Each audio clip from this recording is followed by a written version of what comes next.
છે આ ગુજરાત. સાહસ સંવાદ અને સંપન્નતાનું સક્ષમ છે આ ગુજરાત. સાહસથી ભરેલી ક્ષમતાનું સક્ષમ છે આ ગુજરાત.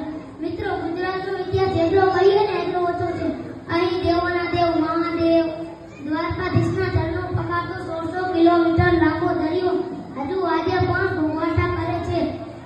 ત્યાં એટલું જ નહીં, ચોટીલા અને પાવાગઢ જેવા ડુંગરો પર 9 લાખ ચોગડીઓના બેસણા હજુ આજે પણ જોવા મળે છે. ત્યારે જ કહી શકાય ને કે આ ગુજરાતની ધરતી છે. એ સુરો અને સતીઓની ભૂમિ છે. અહીં એવા થાય છે નરબંકા, અહીં એવા થાય છે નરબંકા, તેના વિશ્વમાં આજે વાગે છે ડંકા.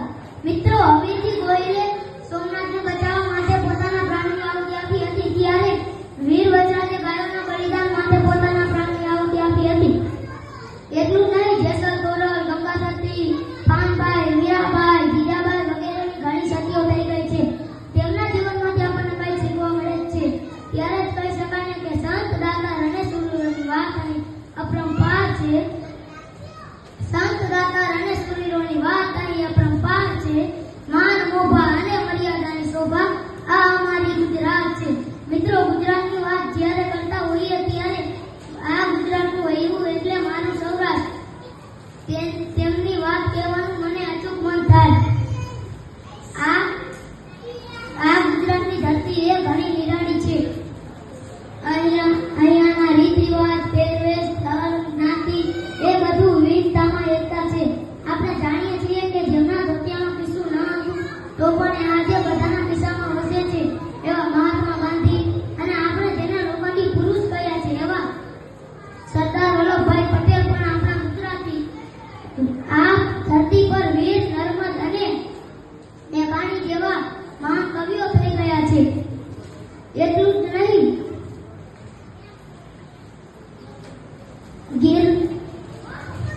ગીરમાં લોકો સાવજ જોવા જાય છે. ત્યારે એવું થાય કે ધરતી પર તમારા અને મારા જેવા સાવજ ઘરે ઘરે જોવા મળે છે.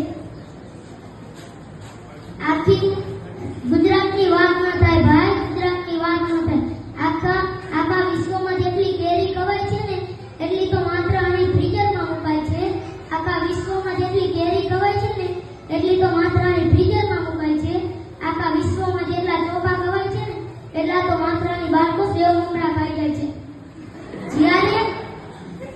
જ્યારે દુનિયા ગ્લોબલ વોર્મિંગના રોકડા લડે છે ને એ જ તડકામાં આપણી ગુજરાતનો પાપડ, જુદો અને અથાણું કરે છે. ગુજરાતની વાત ન થાય ભાઈ, ગુજરાતની વાત ન થાય. અસ્તુ જય હિન્દ, જય ભારત.